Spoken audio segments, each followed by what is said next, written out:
Di mo alam kung gaano kakabilis, lalo na kasi wala siyang hangin. Hindi ko alam baka dahil sports, ay may sunog.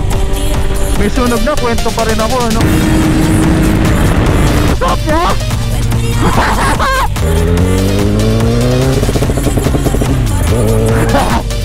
Nakabitin talaga yung primera niya. Gets ko na yung quick shift photo blip niya.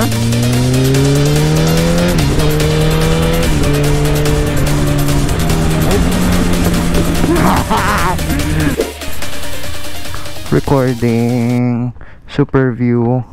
Baka magkamali na naman tayo eh. Alis lang tayo pero atras muna natin ito. Kahirapan mag-atras pero ang gaan niya for 1,000. Welcome back sa panibagong vlog. Parinig ko na rin sa inyo yung cold start niya, tsaka yung auto rev niya. Yep.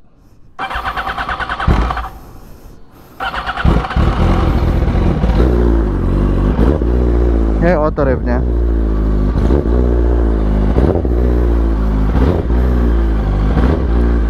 Habang nag-auto rev siya, cold start, gear up na rin tayo. Chat ko muna sila Chris. We go on the way. Sendan natin sila ng video.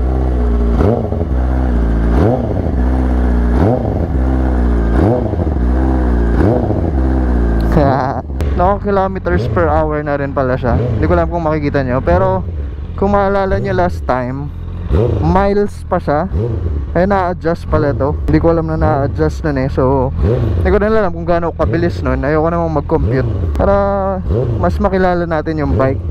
So yung gagamitin natin ngayon. Check natin yung preno niya, lalo na yung harap, yung likod, yung quick shift, tsaka yung auto blip niya. Pero sabi ni Daddy smooth na daw, except sa gulong. Kasi nagpalit kami ng 190 na gulong, so masyado siyang nag-flat. Humaba yung contact area niya. So since humaba yung contact area niya, mahirap siyang i-lean. Parang tumatayo daw yung bike. Tingnan natin kung tumatayo nga.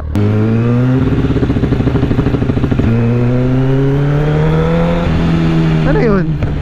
Launch control niya? Hindi ko alam paano nag-work yung launch control. Kasi may launch control nga pala daw. Launch control, quick shift, auto blip. Kompleto eh. Kasi hindi ko alam paano nag-work lahat ng yun. So kakapain lang natin siya today. Tonight, samahan nyo akong alamin kung paano nga ba siya.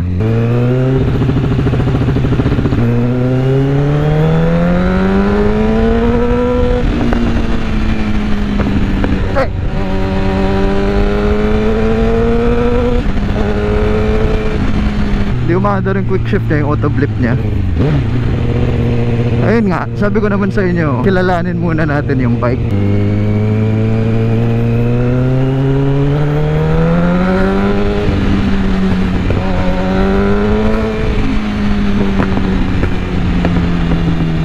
Sarap ng power niya.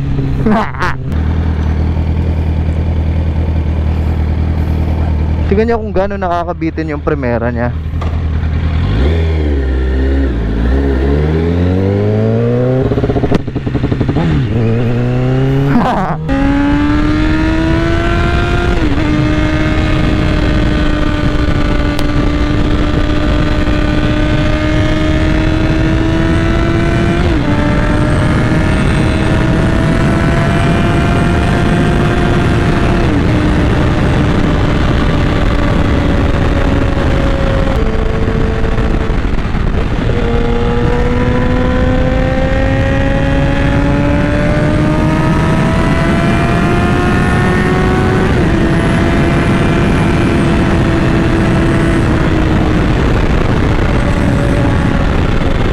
Nakakatakot siya in a way na di mo alam kung gaano kakabilis, lalo na kasi wala siyang hangin. So di ko alam ngayon kung gaano kabilis. Sa ganung paraan nakakatakot siya, pero sobrang adrenaline na...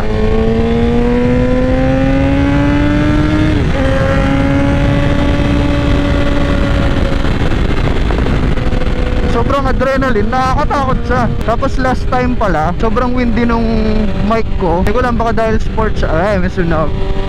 May sunog na, kwento pa rin ako, no? Sa sobrang sub-sub niya, dahil yung pagka-aerodynamic niya, hindi ko ngayon alam kung nasan yung saan nanggagaling yung hangin na yon, kung bumababa siya sa helmet ko tapos dumediretso ba siya sa mic ko. Hindi ko alam eh. Parang alam ko na kung paano nag-work yung quick shift photo blip nya. Parang alam ko na. Parang kailangan babalik mo ng konti yung throttle mo para mag-work siya. Nawala yung pagka-slick ng bike. Nag-iba kasi yung gulong niya eh. From 200 naging 180. Hindi siya tama para dun sa mags na. Mahirap siyang iliko-liko. So kung mag-overtake kaya, no, tumatayo talaga siya.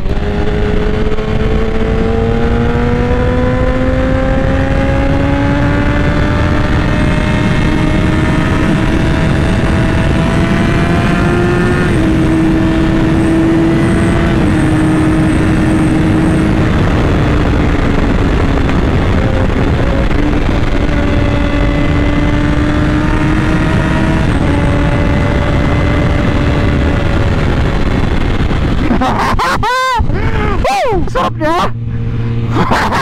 Kaso mahirap niya i-drive kasi nga yung gulong niya, well, una, yung gulong niya hindi tama. So bakit siya magiging okay i-drive, diba? Wala eh. Kesa bilhan pa namin siya ng bagong gulong, hindi na.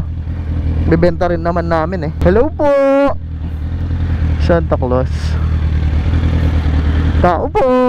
Meron po bang tao dyan? Thank you very much. Ha?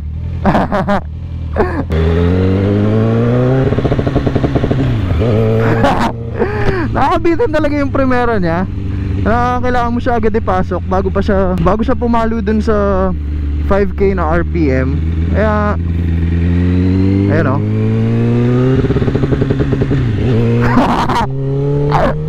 Gets ko na yung quick shift photo blip niya.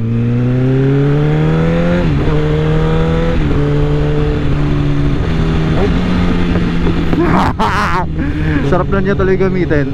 Hello sir. Sir, Starbucks. Walang lalagyan, pero nandito sa loob. Kunin ko na lang. Problema, sana alam kong buksan. Ayun, madali lang pala.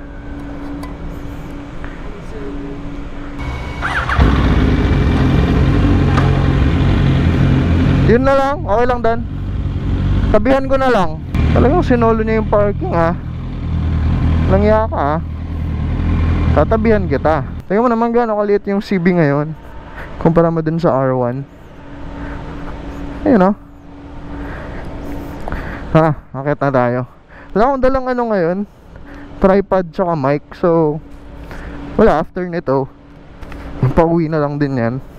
Pero tatambay pa naman kami. Try kong kumuha ng iba pang clips. Tapos picturean ko nga mamaya para may pang thumbnail ako.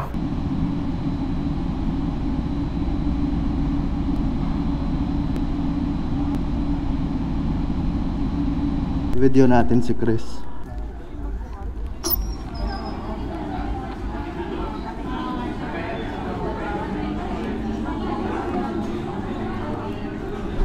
Sa wakas?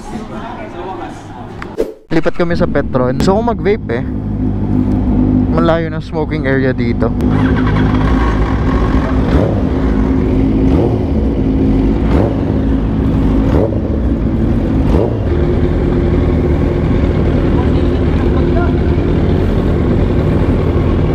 Malayo.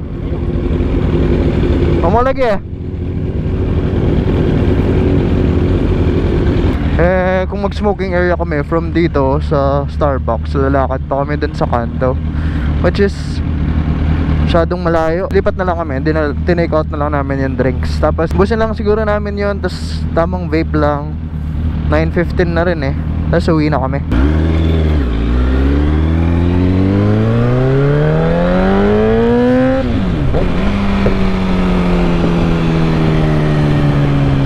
Pwede siya nag-launch control ngayon.